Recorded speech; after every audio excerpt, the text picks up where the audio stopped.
Ce samedi 29 juillet 2023, le général François Daoust a répondu aux questions de nos confrères du Figaro.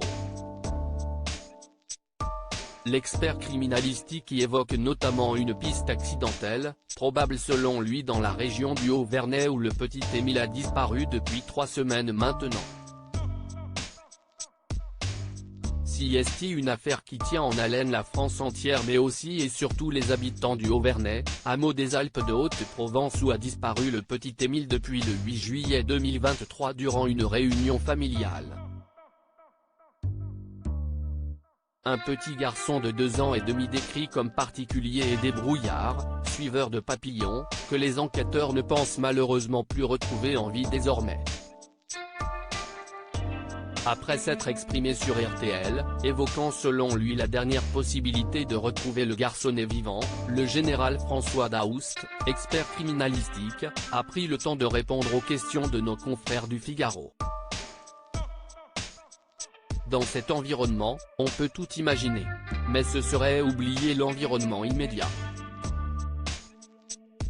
Celui du Haut-Vernay et du Vernay en général. On pense à l'accident avec un automobiliste, entre autres. Y a-t-il eu des engins agricoles qui traversaient le Haut-Vernay au moment de la disparition? Se questionne-t-il. Avant d'ajouter, le petit garçon aurait pu être tué par un tracteur ou une moissonneuse-batteuse.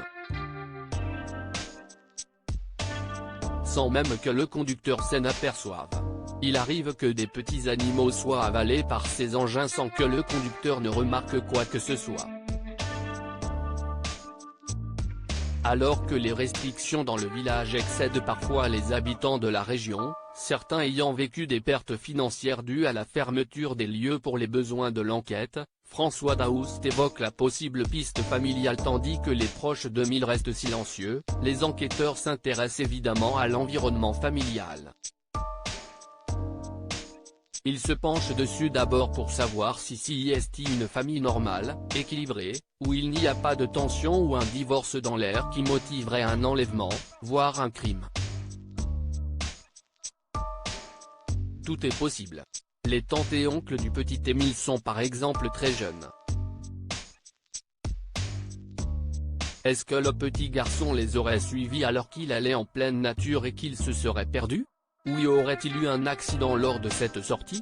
Pour l'heure, le petit Émile reste introuvable malgré les nombreuses fouilles, analyses et convocations par la gendarmerie.